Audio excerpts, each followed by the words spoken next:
ইব্রাহিম আলাইহিস সালাম তার গুনাহগার উম্মতের জন্য দোয়া করতেছে, রব্বি ইন্নাহুন্না আযলালনা কাসীরাম মিনান নাস ফামান তাবিআনি ফাইন্নাহু মিন্নি ওয়া মান আসানি ফাইন্নাকা গফুরুর রহিম। ইব্রাহিম আলাইহিস সালাম বলতেছে, ও আমার রব, ইন্নাহুন্না আযলালনা কাসীরাম মিনান নাস, এই প্রতিমাগুলো, এই মূর্তিগুলা অধিকাংশ মানুষকে পথভ্রষ্ট করে ফেলছে।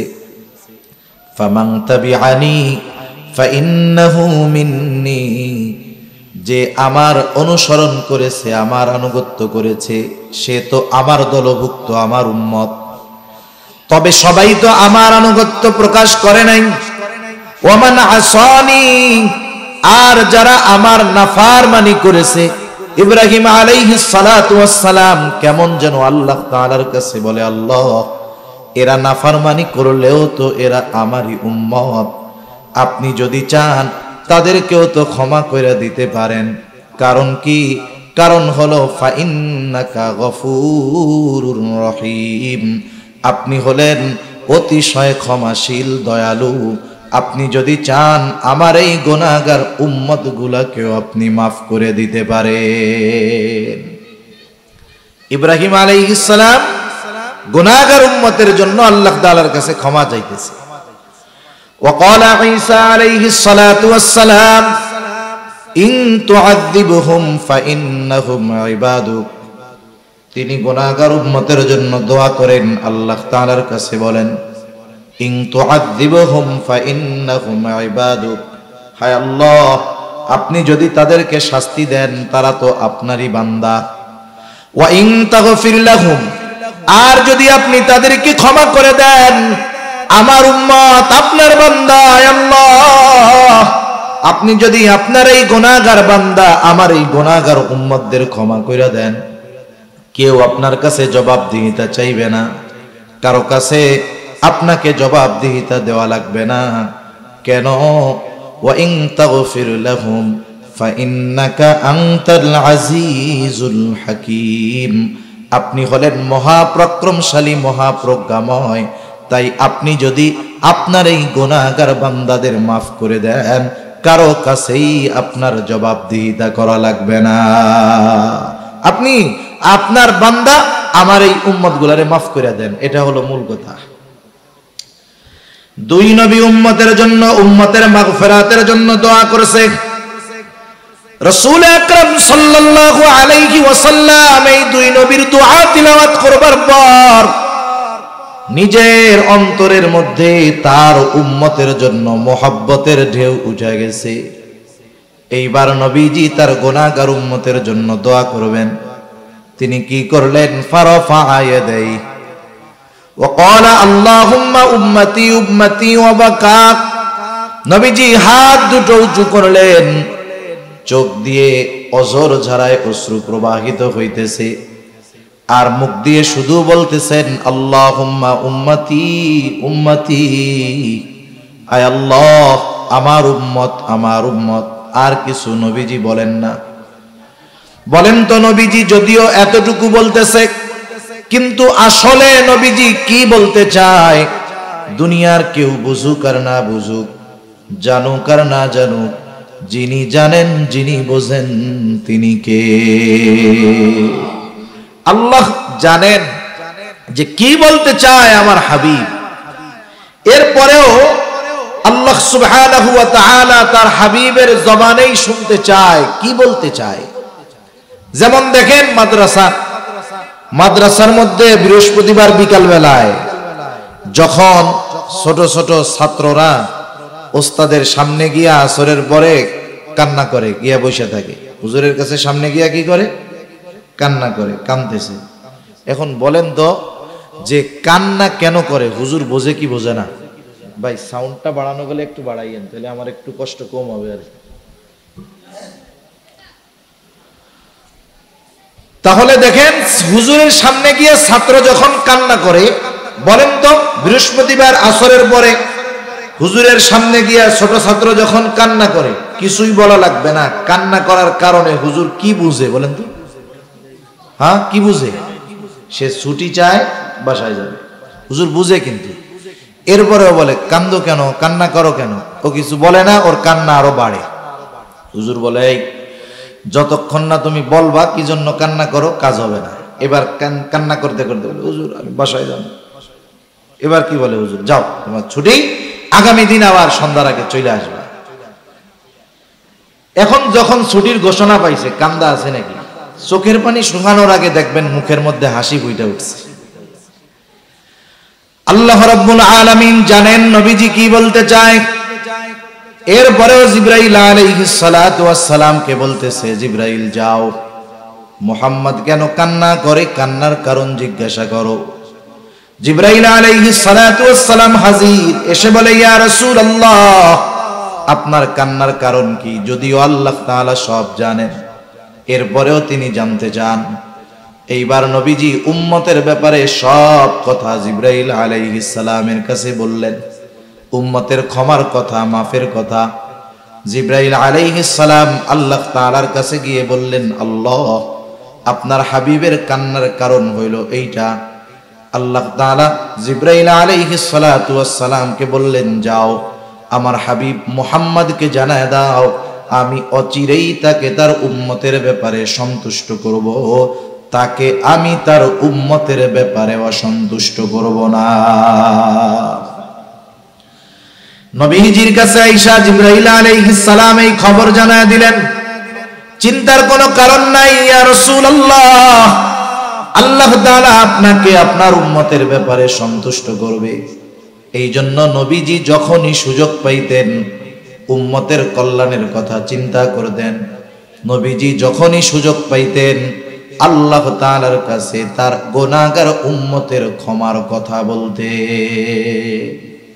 মুহাব্বতের কারণে, ভালোবাসার কারণে। রাসূল আকরাম সাল্লাল্লাহু আলাইহি ওয়াসাল্লাম ছিলেন উম্মতের ব্যাপারে সর্বোচ্চ কল্যাণকামী। এই জন্য কোন জিনিস উম্মতের জন্য কল্যাণকর, কোন সময় কল্যাণকর, কোন জায়গায় কল্যাণকর, নবীজি এই বিষয়গুলো খেয়াল রাখতেন। হাদিসের মধ্যে আসছে, নবীজি সাল্লাল্লাহু আলাইহি ওয়াসাল্লাম বলেন, আল্লাহ তাআলা প্রত্যেকটা নবীকে এক একটা স্পেশাল দোয়া করার সুযোগ দিয়েছে এবং ওই দোয়াটা কবুল করার প্রতিশ্রুতি আল্লাহ তাআলা দিয়েছেন।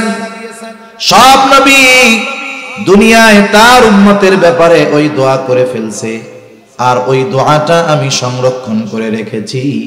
কিয়ামতের দিন আমার উম্মত যখন বিপদে পড়ে যাবে, মুসিবতে পড়ে যাবে, ওই দোয়াটাকে আমি সুপারিশ হিসাবে ওই দিন আমার উম্মতের জন্য আমি ওই দোয়াটা করব। নবীজি জানেন যে দুনিয়ায় এই দোয়াটা করার চাইতে আখিরাতে কাজে লাগবে বেশি। এই জন্য দুনিয়াতে না কইরা আল্লাহ নবী আখিরাতের জন্য ওইটারে জমায় রাখছেন। রাসূল আকরাম সাল্লাল্লাহু আলাইহি ওয়াসাল্লাম উম্মতের পথভ্রষ্টতার কারণে নবীজি চিন্তিত হয়ে যাইতেন। দ্বীনের উপরে না আসার কারণে নবীজি চিন্তিত হয়ে যাইতেন। নবীজি যখন প্রাথমিক দিকে মক্কার কাফেরদের মধ্যে দাওয়াত দেন, যদিও কাফেরদের মধ্যে দাওয়াত দেন, তথাপি কাফেররাও নবীজিকে ভালো মতো চিনে, নবীজিও তাদেরকে চিনেন। কোন অপরিচিত পরিবেশে গিয়ে উনি দাওয়াত দিয়েছেন বিষয়টা এমন নয়, বরং মক্কার মানুষেরা নবীজির 40 বছরের হায়াত সম্পর্কে জানে। তাদের সামনে নবীজির শৈশব, কৈশোর, যৌবন অতিবাহিত হয়েছে। তারা জানে মুহাম্মদ কেমন মানুষ, মুহাম্মাদের চরিত্র কেমন। মক্কার কাফেররা খুব ভালো মতো জানে। এই জন্যই তো মক্কার কাফেররা আমার আপনার নবীজি নবুয়ত প্রাপ্ত হওয়ার আগেই ওই মক্কার কাফেররা আমার আপনার নবীজির চরিত্র মাধুরীতে সন্তুষ্ট হয়ে নবীজির উপাধি দিয়েছে আল আমিন, আস-সাদিক, সত্যবাদী, আমানতদার। ওই সত্যবাদী আমানতদার মানুষটা যখন ওই মক্কার কাফেরদের কাছে গিয়ে চিরন্তন সত্যর দাওয়াত দেওয়া শুরু করলেন, মক্কার কাফেররা নবীজির দাওয়াত গ্রহণ করেন না। নবীজি চিন্তিত, যে এরা যতই আমার কাছের মানুষ হোক না কেন, যতই আপনজন প্রিয়জন হোক না কেন, এরা যদি আমার দাওয়াত গ্রহণ না করে, এদের কোনো উপায় নাই, এদের ঠিকানা। নবীজি চিন্তিত হয়ে গেছে।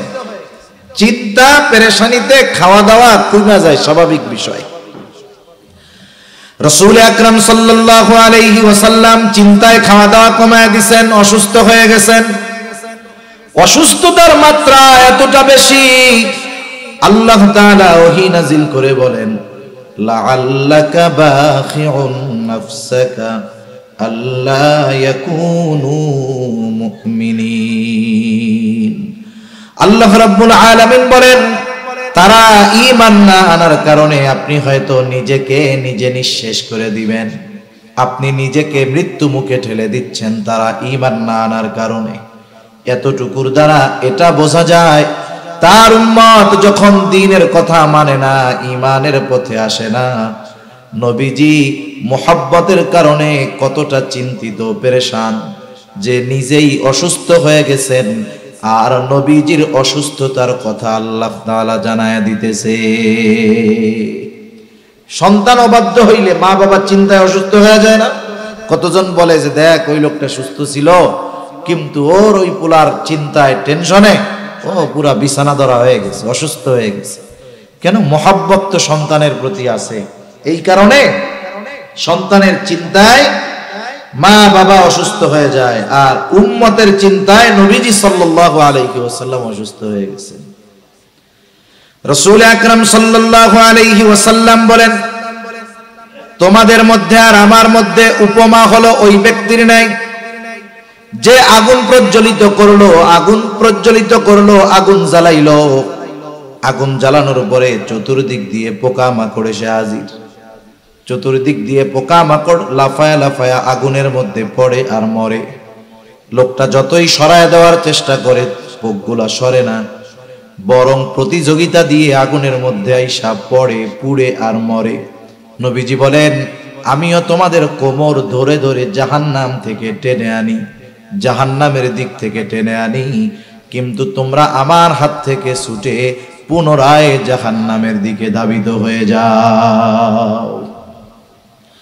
শুধু তাই না, রাসূলুল্লাহ সাল্লাল্লাহু আলাইহি ওয়াসাল্লামের উম্মতের প্রতি কত দরদ। উম্মতের দ্বারা আঘাত প্রাপ্ত হওয়ার পরেও নবীজি উম্মতের জন্য বদদোয়া করেন নাই। রাসূল আকরাম সাল্লাল্লাহু আলাইহি ওয়াসাল্লাম যখন মক্কা থেকে তিনি তায়েফে চলে গেলেন, মক্কার মানুষ নবীজির কথা মানে না, দ্বীনের দাওয়াত দেওয়ার জন্য চলে গেলেন তায়েফে। রাসূলুল্লাহ সাল্লাল্লাহু আলাইহি ওয়াসাল্লাম তায়েফে যাবার পর তায়েফের মানুষ দলে দলে নবীজিকে পাগল বলে বলে পাথর নিক্ষেপ করলো।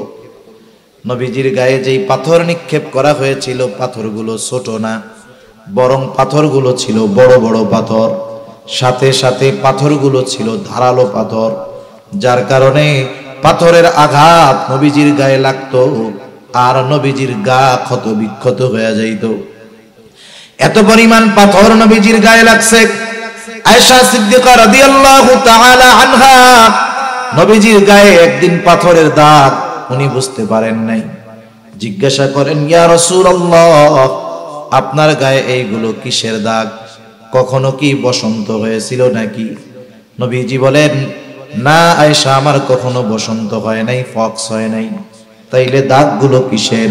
নবীজি বললেন, আয়েশা, আমি যখন দ্বীনের দাওয়াত দেওয়ার জন্য তায়েফে গিয়েছিলাম, তায়েফের মানুষ আমাকে বুঝে নাই, আমার কথাগুলো মেনে নেয় নাই, তারা আমাকে যেই পাথরগুলো নিক্ষেপ করেছিল, এই দাগগুলো হলো তাদের নিক্ষিপ্ত পাথরের দাগ, পাথরের আঘাতের দাগ। এর মানে কি বোঝা যায়?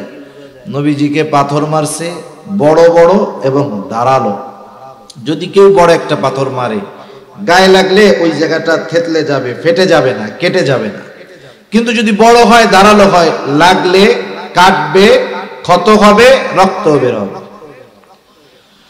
নবীজি সাল্লাল্লাহু আলাইহি ওয়াসাল্লামের গা দিয়ে রক্ত প্রবাহিত হইত। এত পরিমাণ রক্ত নবীজির গা দিয়ে বের হয়েছে, গায়ের পোশাক পরিপূর্ণভাবে ভিজে, গা বেয়ে বেয়ে রক্ত পড়েছে। রক্ত বেয়ে বেয়ে পড়তে পড়তে ওই রক্ত জুতার মধ্যে ঢুকে গেছে, রক্ত শুকায়া জুতা পায়ের সাথে আটকে গিয়েছে। তাহলে কি পরিমাণ রক্ত বের হয়েছে একটু চিন্তা করেন। অনেক সময় আমরা রক্ত দান করি, ব্লাড ডোনেট করি, যিনি রক্তদাতা রক্ত দেন, অনেক সময় দেখা যায় 300 গ্রাম 400 গ্রাম 250 গ্রাম রক্ত নেওয়া হবে, কিন্তু আল্লাহর বান্দা রক্তটা দিয়ে আর উঠতে পারে না, অজ্ঞান হয়ে পড়ে যায়, দুর্বলতার কারণে চলতে পারে না। নবীজির গায়ে যখন আঘাত করা হতো, রক্ত প্রবাহিত পড়তো, নবীজি জমিনে পড়ে যাইতেন। হযরত যায়েদ রাদিয়াল্লাহু তাআলা আনহু একা ঠেকায়া পারেন না, তিনিও আঘাতপ্রাপ্ত হয়েছেন। নবীজি আবার উঠতেন, উঠে এক কথা যে তোমরা বলো লা ইলাহা ইল্লাল্লাহ তুফলিহু, সফল হয়ে যাইবা। এইভাবে চলতেছে বিকাল পর্যন্ত। আল্লাহ রাসূল সাল্লাল্লাহু আলাইহি ওয়াসাল্লাম প্রচন্ড দুর্বল হয়ে গেলেন, ক্লান্ত শ্রান্ত দেহ নিয়ে নবীজি পড়ন্ত বিকালে একটা আঙ্গুর বাগানের পাশে গিয়ে নবীজি একটু বিশ্রাম নিচ্ছেন। ইতিমধ্যে জিবরাইল আলাইহিস সালাম হাজির। জিবরাইল আলাইহিস সালাতু ওয়াস সালাম এসে বলে, ইয়া রাসূলুল্লাহ সাল্লাল্লাহু আলাইহি ওয়াসাল্লাম, এই কওম আপনার সাথে কেমন আচরণ করেছে আল্লাহ তাআলা সব জানেন। আজকে আমি একা আসি নাই, আল্লাহ তাআলা আমার সাথে নতুন আরেকজন ফেরেশতা পাঠিয়েছে, যে ইতিপূর্বে কখনো আপনার কাছে আসে নাই। নবীজি বলেন, এইবার ওই ফেরেশতা আমার সামনে আসলো, আমাকে সালাম দিল। সালাম দেওয়ার পরে বলে, ইয়া রাসূলুল্লাহ, এই কওম আপনার সাথে কেমন আচরণ করেছে আপনার মালিক সব জানেন, সব দেখেছেন। ইয়া রাসূলুল্লাহ, আল্লাহ তাআলা আমাকে আপনার নিকটে পাঠিয়েছেন আপনার আদেশ পালন করার জন্য। আপনি যদি নির্দেশ দেন, এই অবাধ্য জাতিকে 2 পাহাড় দিয়ে এমন ভাবে পিষে দেওয়া হবে যে তারা পরিপূর্ণ নিশ্চিহ্ন হয়ে যাবে, এখানে যে একটা জনবসতি ছিল তার কোনো চিহ্ন অবশিষ্ট থাকবে না। আপনি যদি শুধু নির্দেশ দেন তাইলে হবে। রাসূল আকরাম সাল্লাল্লাহু আলাইহি ওয়াসাল্লাম এই সুযোগ পাওয়ার পরেও কি করছেন? আমরা হইলে কি করতাম? আমরা তো প্রতিশোধ পরায়ণ। আমরা কি বলেন না, প্রতিশোধ পরায়ণ। আমরা 20 বছর আগের ছোটখাটো বিষয়ের প্রতিশোধ নেওয়ার সুযোগ পাইলেও সেটা ছাড় দেই না। চিন্তা করি, এখন আমার খুব পাওয়ার, 20 বছর আগে ওই লোক আমার দিকে চোখ বড় করে তাকাইছিল, আজকে আমার পাওয়ার আছে, ওর চোখ 2টাই উঠাইয়া দিলাম। করে না এরকম? ছোট ছোট বিষয় নিয়ে বড় বড় প্রতিশোধ মানুষ নিয়ে বসতেছে, চিন্তাই করে না। অথচ রাসূলুল্লাহ সাল্লাল্লাহু আলাইহি ওয়াসাল্লাম ক্ষমা পরায়ণ ছিলেন, প্রতিশোধ পরায়ণ নবীজি ছিলেন না। রাসূল আকরাম সাল্লাল্লাহু আলাইহি ওয়াসাল্লামের চিন্তাধারা ছিল সুদূর প্রসারী। যখন এই কথা ফেরেশতা বলছে, নবীজি আরাম করতেছিলেন, একটু উঠা বসলেন। কেমন যেন নবীজি বলতেছে, তুমি তো বলতেছো আদেশ দেন 2 পাহাড় একত্রিত কইরা ওদেরকে পিষে দেই, কিন্তু তোমার এই কথা আর আমি তো আল্লাহ তাআলার কাছে আশা করি ভিন্ন। নবীজি তখন বললেন, বাল আরজু আন ইয়াখরুজাল্লাহু মিন আসলাবিহিম মান ইয়াবুদুল্লাহা ওয়াহদাহু ওয়া লা ইউশরিকু বিহি শাইআ। নবীজি সাল্লাল্লাহু আলাইহি ওয়াসাল্লাম বললেন, বরং আমি তো আল্লাহ তাআলার কাছে এই আশা পোষণ করি যে আল্লাহ তাআলা এদের মধ্য থেকে এমন এক জাতি বের করবে, এমন এক প্রজন্ম বের করবে যারা এক আল্লাহর ইবাদত করবে, তার সাথে কারো শরীক করবে না। তুমি তো বলতেছো আদেশ দেন 2 পাহাড় মিশাইয়া পিষে দেই, আর আমি তো আশা করতেছি এদের অবস্থা যা হয় হোক, হয়তো আল্লাহ তাআলা এদের মধ্য থেকে এমন মানুষ বের করবে যে ওরা এক আল্লাহর ইবাদত করবে, কারো সাথে শরীক করবে না। নবীজি সাল্লাল্লাহু আলাইহি ওয়াসাল্লামের কিয়ামত পর্যন্ত যত উম্মত আসবে তাদের প্রতি ভালোবাসার নিদর্শন নবীজি রেখে গেছেন। রাসূলুল্লাহ সাল্লাল্লাহু আলাইহি ওয়াসাল্লাম একদিন সাহাবা একরামের সাথে পথ চলতেছিলেন। হঠাৎ করে নবীজি বলেন, আমার ভাইদেরকে দেখতে মন চায়। সাহাবায়ে কেরাম বলে, ইয়া রাসূলুল্লাহ, আমরা কি আপনার ভাই নই? নবীজি বললেন, তোমরা আমার সাহাবী, তাহলে আপনার ভাই কারা? নবীজি বললেন, আমার ভাই হলো তারা যারা আমার পরে আমাকে না দেখে আমার উপরে ঈমান আনবে, তারা হলো আমার ভাই। এর দ্বারা নবীজি কিয়ামত পর্যন্ত যত মুমিন আসবে সব উম্মতের প্রতি দরদ, মোহাব্বত, ভালোবাসার চিহ্ন নবীজি রেখে গেছেন। সুবহানাল্লাহ। নবীজির প্রতি উম্মতের প্রতি নবীজির দরদ কত বেশি বলতে গেলে আরো অনেক লম্বা সময় চলে যাবে। দেখেন, এই দরদ, এই মায়া, এই ভালোবাসা, এটা যে শুধু দুনিয়ায় তা না, পরকালেও নবীজি আমাদের সবচাইতে বেশি ভালোবাসবে। সুবহানাল্লাহ। কিয়ামতের দিন, যেই দিন দুনিয়ার কোন আপনজন প্রিয়জন আমার আপনার পরিচয়কে স্বীকার করতে চাইবে না, কিয়ামতের দিন ওই মুসিবতের সময় নিজের মা তার সন্তানকে চিনবে না, বাবা তার সন্তানকে চিনবে না, স্বামী স্ত্রীকে, স্ত্রী স্বামীকে চিনবে না। আল্লাহ তাআলা কোরআনুল কারীমের মধ্যে সেই অবস্থার কথা বর্ণনা করে বলেন, ইয়াউমা ইয়াফিরুল মারউ মিন আখিহি ওয়া উম্মিহি ওয়া আবিহি ওয়া সাহিবাতিহি ওয়া বানিহি। আল্লাহ তাআলা বলেন, কিয়ামতের দিন ভাই ভাইয়ের থেকে পলায়ন করবে, ওয়া উম্মিহি ওয়া আবিহি, পিতামাতা থেকে পলায়ন করবে, ওয়া সাহিবাতিহি ওয়া বানিহি, স্ত্রী সন্তানদের থেকে পলায়ন করবে। কেউ কারো সামনে যাইতে চাবে না, কেউ কারো সাথে দেখা হোক এটাও চাইবে না। বরং মানুষ তো এমনও কথা কিয়ামতের দিন আল্লাহ তাআলার কাছে বলবে, আল্লাহ, আপনি দুনিয়ার সব মানুষকে জাহান্নামে দিয়ে হলেও আমাকে আপনি মাফ করে জান্নাত দিয়ে দেন। ওই দিন মা সন্তানকে চিনবে না, অথচ দুনিয়ায় মা সন্তানকে বেশি ভালোবাসে কি বাসে না? কথা বলেন না কেন? বাসে নাকি আপনাদের মা ভালোবাসে নাই আপনাদের? ওই দিন মা দুনিয়ায় যত ভালোবাসুক, মা সন্তানের পরিচয়কে অস্বীকার করবে। কিন্তু রাসূলুল্লাহ সাল্লাল্লাহু আলাইহি ওয়াসাল্লাম ওই মুসিবতের দিন উম্মতকে ভুলবেন না। নবীজি ওই দিন নিজের চিন্তায় চিন্তিত থাকবেন না, নবীজি তার উম্মতের চিন্তায় বিভোর থাকবেন। হাদিসের মধ্যে আসছে, নবীজি একবার দৌড়ে চলে যাবেন ফুলসিরাতের কাছে। না জানি তার কোন উম্মত ফুলসিরাত পাড়ি দিতে গিয়ে ব্যর্থ হয়ে যায়, আবার দৌড়ে চলে যাবেন নবীজি হাউজে কাউসারের কাছে। না জানি কোন উম্মত পানি পান থেকে মাহরুম হয়ে যায়, আবার দৌড়ায় চলে যাবেন মিজানের কাছে। না জানি তার কোন উম্মত ওজনের সময় ধরা পড়ে যায়, আবার দৌড়ায় চলে যাবেন জাহান্নামের কাছে। না জানি তার কোন উম্মতকে জাহান্নামে দিয়ে দেওয়া হয়, আবার যখন উম্মতের জন্য কোন সুপারিশের দরকার হবে, নবীজি আল্লাহর কুদরতি কদমে সেজদায় পড়ে যাবে। এভাবে চলতে থাকবে। সব নবী জান্নাত অভিমুখে রওনা হয়ে যাবে, জান্নাতের দোরগোড়ায় পৌঁছায়া যাবে, দেখবে জান্নাতের দরজা বন্ধ, খোলা হয় নাই। জিজ্ঞাসা করা হবে, কি ব্যাপার, জান্নাতের দরজা খোলো না কেন? জান্নাতের পাহারাদারেরা জবাব দিবে, যিনি আসলে জান্নাতের দরজা খোলা হবে তিনি এখনো আসেন নাই। তিনি কে? তিনি কোথায় আছেন? জবাবে বলা হবে, তিনি হলেন মুহাম্মাদুর রাসূলুল্লাহ সাল্লাল্লাহু আলাইহি ওয়াসাল্লাম। তিনি না আসা পর্যন্ত জান্নাতের দরজা খোলা হবে না। কোথায় তিনি? তিনি এখনো হাসরের ময়দানে উম্মতের চিন্তায় বিভোর।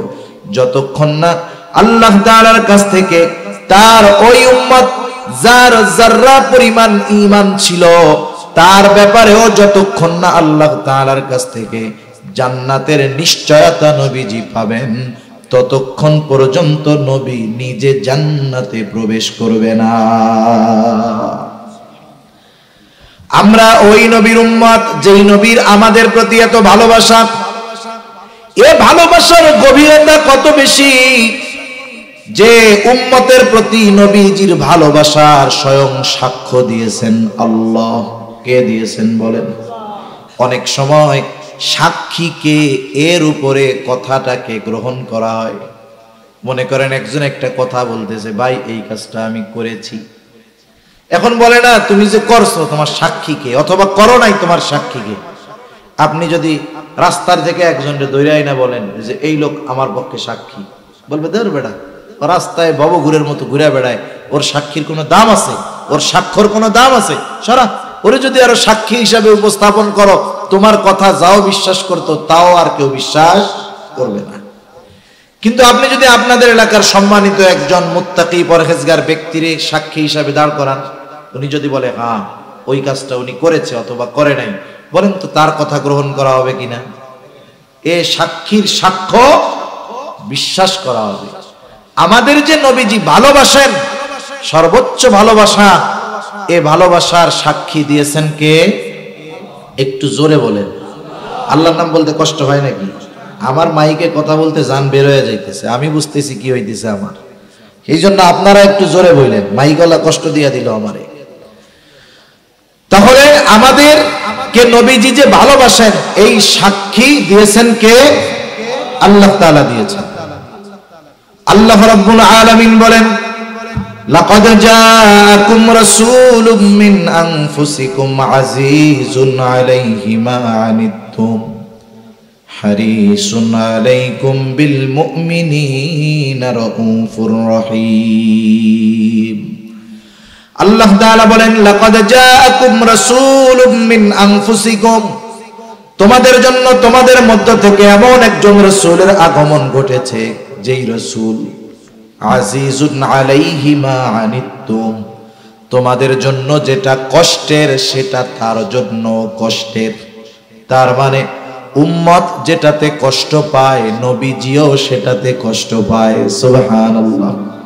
একটু চিন্তা করে দেখেন, উম্মতের জন্য যেটা কষ্টের নবীজিও সেটাতে কষ্ট পায়। উম্মত যদি জাহান্নামে যায় উম্মতের জন্য কষ্টের, উম্মত জাহান্নামে গেলে এটা নবীজির জন্য কষ্ট পাওয়ার বিষয়। এই জন্য নবীজি হলেন আজিজ। আল্লাহ তাআলা বলতেছেন তোমাদের জন্য যেটা কষ্টের সেটা তার জন্য কষ্টের। 2 নাম্বার, আল্লাহ তাআলা বলেন ওই রাসূল তোমাদের জন্য হলেন হারিস। নবীজি হলেন তোমাদের জন্য কল্যাণকামী, সমব্যথী কল্যাণকামী।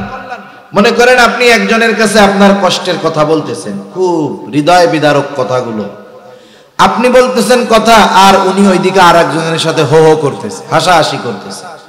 আপনি কি বুঝবেন? যে সে আমার কথাগুলো গুরুত্ব সহকারে শুনতেছে না, বরং সে যদি কান লাগায় আপনার কথা শুনে আর মাঝে মধ্যে বলে আহারে এটা তো খুব কষ্টের, আপনি খুব কষ্টে আছেন, বলেন তো ওই ব্যক্তির কাছে কথাগুলো বলার পরে আপনার কথাটা বা দিলটা, অন্তরটা একটু হালকা হবে কি হবে না? নবীজির কাছে যখন কেউ কোনো কষ্টের কথা বলতো সাহাবায়ে কেরাম, নবীজির ভাবটা এমন হইতো যে ওই লোক ওই কারণে যে কষ্ট পাইতেছে নবীজিও সেই কষ্টটা পরিপূর্ণভাবে অনুভব করতেছে। এজন্য সাহাবায়ে কেরামের সাথে নবীজির এত সম্পর্ক, গভীরতা কেন? যে সাহাবায়ে কেরামের সাথে নবীজি এই ধরনের আচরণ, উপমা আমাদের জন্য রেখে গেছেন। একজন আপনা থেকে আপনা লোক, একবারে গ্রাম্য মূর্খ লোক, অশিক্ষিত লোক, দরিদ্র লোক, এও নবীজির কাছে যখন আয়েশা বলতো কিছু কথা, এটা যদি তার কষ্টের কথা হতো নবীজি এমন ভাবে শুনতেন, ওই লোক মনে করতো আহারে আমার এই কষ্টটা নবীজিও পাইতেছে। সুবহানাল্লাহ। আবার যখন কেউ কোনো আনন্দের কথা আয়েশা বলতো, নবীজি এমন ভাবে উৎফুল্লতা দেখাতেন যে ওই লোকের আনন্দে নবীজিও কেমন যেন আনন্দিত হয়ে গেছেন। সুবহানাল্লাহ। এজন্য নবীজি ছিলেন সমব্যথী, উম্মতের জন্য কল্যাণকামী, আর মুমিনদের জন্য বিশেষ করে বিল মুমিনিনা রাউফুর রহিম। মুমিনদের জন্য নবীজি হলেন রাউফ, মুমিনদের জন্য নবীজি হলেন রহিম। রাউফুর রহিম আল্লাহ তাআলার গুণবাচক নামগুলোর মধ্যে থেকে অন্যতম 2টা গুণবাচক নাম।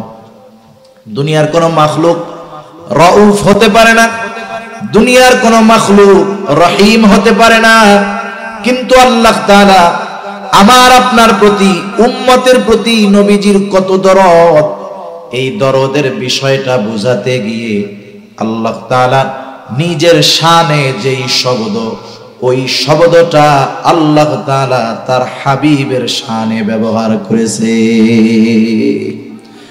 আল্লাহ তাআলা বলতেছে, শোনো, এমন রাসূল, যেই রাসূল মুমিনদের জন্য রউফ, অতি সদয়, পরম দয়ালু মুমিনদের জন্য। এ কথার দ্বারা কি বোঝা যায়?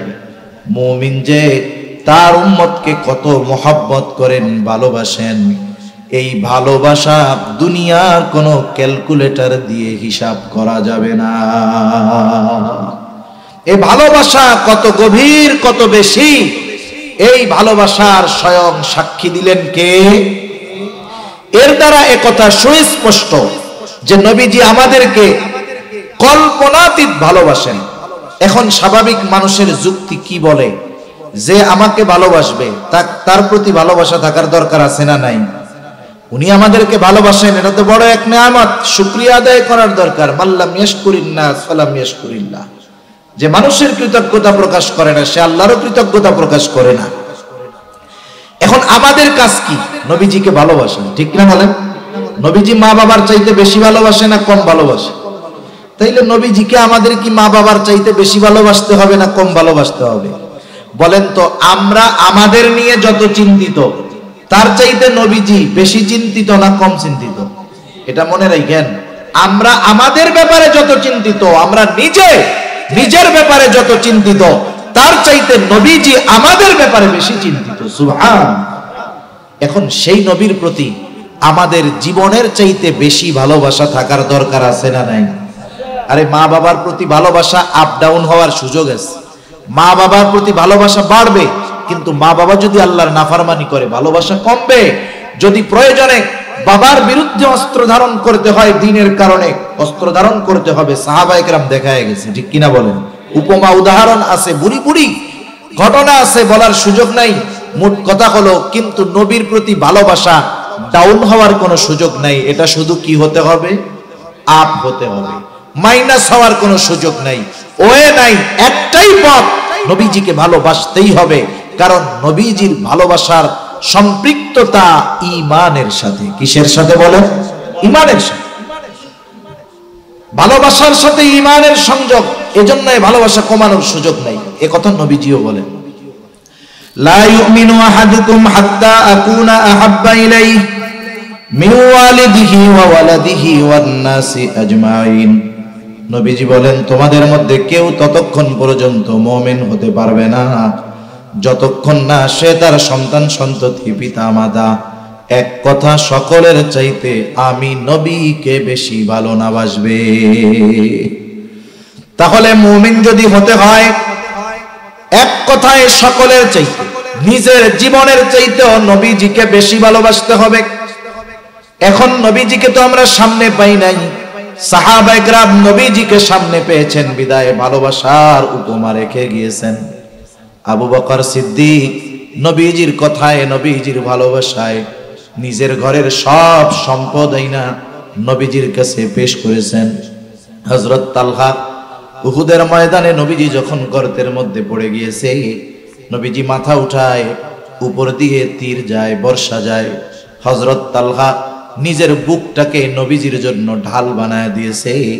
কিন্তু আমরা তো নবীজিকে সামনে পাই নাই, তাহলে নবীজিকে সর্বোচ্চ ভালোবাসার উপমা আমরা কেমনে দেখাবো এ বিষয়টাও নবীজি আমাদের জানায় গিয়েছে। নবীজিকে ভালোবাসার পদ্ধতি নবীজি বলে দিয়েছেন। সেই জন্য আমরা নিজেরা যদি পদ্ধতি বানাই, ওই পদ্ধতি গ্রহণযোগ্য হবে না। নবীজিকে ভালোবাসার পদ্ধতি নবীজি জানায় দিয়া বলেন, মান আহাব্বা সুন্নতি ফাকাদ আহাব্বানি ওয়া মান আহাব্বানি কানা মাই ফিল জান্নাহ। নবীজি বলেন, যে আমার সুন্নাতকে ভালোবাসলো সে আমি নবীকে ভালোবাসলো, আমি নবীকে যে ভালোবাসলো সে আমি নবীর সাথে জান্নাতে অবস্থান করবে। আমরা নবীর সাথে জান্নাতে থাকতে চাই না? চাই। কে না চাই? সাহাবায়ে কেরাম যখন শুনছেন যে যাকে ভালোবাসে তার সাথে অবস্থান করবে, এর চাইতে বেশি খুশি ওনারা আর হন নাই এই কথা শুনা। হযরত আনাস রাদিয়াল্লাহু তাআলা আনহু থেকে বর্ণিত, এক গ্রাম্য সাহাবী আয়েশা নবীজিকে প্রশ্ন করছে মাতাস-সাআহ।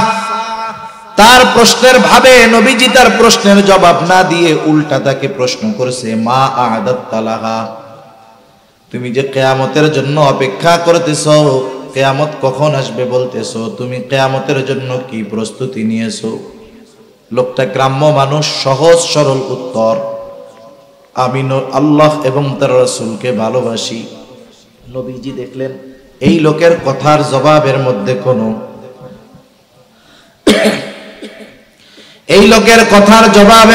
কোনো কৃত্রিমতা নাই, কোনো লৌকিকতা নাই। রাসূল আকরাম সাল্লাল্লাহু আলাইহি ওয়াসাল্লাম সাথে সাথে জবাব দিয়ে বললেন, যে যাকে ভালোবাসে তার সাথে অবস্থান করবে। লোকটা এবার বাড়ির পথে হাঁটা দিয়ে দিল। হযরত আনাস রাদিয়াল্লাহু তাআলা আনহু বলেন, ইসলাম গ্রহণের পরে আমরা এতটা খুশি হই নাই যতটা খুশি নবীজির মুখে এই কথা শুনে হয়েছি। তিনি বলেন, আমি আল্লাহ এবং তার রাসূলকে ভালোবাসি, আমি আবু বকর ওমর রাদিয়াল্লাহু তাআলা আনহুমাকে ভালোবাসি, যদিও তাদের মতো আমল করতে পারি নাই, তবে আমি এই ব্যাপারে আশা করি জান্নাতে আমি রাসূলুল্লাহ সাল্লাল্লাহু আলাইহি ওয়াসাল্লাম, আবু বকর এবং ওমর রাদিয়াল্লাহু তাআলা আনহুমার সঙ্গী হতে পারবো। ভালোবাসার কারণে। কিসের কারণে? ভালোবাসার কারণে। এখন নবীর সাথে যে জান্নাতে গিয়ে থাকতে হবে, থাকতে হলে তো জান্নাতে যাওয়া লাগবে নাকি? জান্নাতে না গেলে তো আর সাথে থাকা যাবে না। এখন জান্নাতে যাওয়ার সহজ পথ নবীজি বলে দিয়েছেন। নবীজি সাল্লাল্লাহু আলাইহি ওয়াসাল্লাম বলেন, কুল্লু উম্মতি ইয়াদখুলুনাল জান্নাতা ইল্লা মান আবা। কিলা মান আবা ইয়া রাসূলুল্লাহ। নবীজি বলেন, আমার সব উম্মত জান্নাতে প্রবেশ করবে, আবা উম্মত ছাড়া। প্রশ্ন করা হলো, আবা উম্মত কারা? নবীজি বললেন, মান আতাআনি দাখালাল জান্নাহ ওয়া মান আসানি ফাকাদ আবা। যে আমার আনুগত্য করবে সে জান্নাতে প্রবেশ করবে, আর যে আমার আনুগত্য করবে না সে আবা উম্মত, সে জাহান্নামে যাবে। এখন যদি দুই হাদিস থেকে আমরা কথা বের করি, কথা আসে রাসূলুল্লাহ সাল্লাল্লাহু আলাইহি ওয়াসাল্লামকে ভালোবাসে সে, নবীজির সাথে জান্নাতে থাকতে পারবে সে, যে নবীজির সুন্নাতকে মুহাব্বতের সাথে অনুসরণ করে, তাহলে সে নবীজির প্রকৃত ভালোবাসার দাবিদার এবং নবীজির সাথে জান্নাতে অবস্থান করার যোগ্যতা সে অর্জন করবে। তাহলে নবীজির সুন্নাতকে মুহাব্বতের সাথে অনুসরণ করা ছাড়া নবীজিকেও ভালোবাসা হয় না, নবীজির সাথে জান্নাতেও থাকা যাবে না। এটাই বাস্তবতা। অনেক সময় আমরা সুন্নাত ভালোবাসি, সুন্নাত ওয়ালাকেও ভালোবাসি, কিন্তু নিজে সুন্নাত ওয়ালা হইতে চাই না। বিষয়টা তো এরকম। আমাদের সুন্নাত এবং সুন্নাত ওয়ালাদেরকেও ভালোবাসতে হবে, নিজেও সুন্নাত ওয়ালা হইতে হবে। না হলে নবীজির প্রতি বাস্তব ভালোবাসার যেই উদাহরণ, এটা মুখ দিয়ে বললে হবে না, প্রমাণ দিতে হবে নিজে আমলের মাধ্যমে। ঠিক কিনা বলেন? নবীজির সুন্নাত মানতে গিয়ে অনেকে অনেক কথা বলতে পারে। হুজুর মানুষ তো লম্বা জামা পাঞ্জাবি পরবে, এটা স্বাভাবিক বিষয়, কিন্তু আওয়াম মানুষ অনেক সময় যখন লম্বা জামা গায়ে দেয়, পাগড়ি পরিধান করে, টুপি পরে থাকে, কয় ওরে বাবা খেজুর হয়ে গেছে। খুসামেরা বলে না, মোল্লা হয়ে গেছে, আরে বাবা জঙ্গি হয়ে গেছে। এটা কেন বললো? নবীজির সুন্নাত মানার কারণে। অনেক সময় অনেকে দাড়ি রাখলে ওই ছেলেটারে এখন খোসামাইরা টিটকারি মইরা 15, 16, 18 বছরের বয়সের ছেলেটারে বলে তুমি তো চাচা হয়ে গেছো। কি বলে? চাচা হয়ে গেছে। এখন কোন ব্যক্তি যদি সুন্নাত অনুসরণ করার কারণে দুনিয়ার মানুষ তাকে তিরস্কার করে, এই দুনিয়ার মানুষের তিরস্কারের কথা চিন্তা করে সুন্নাত বাদ দেওয়া যাবে?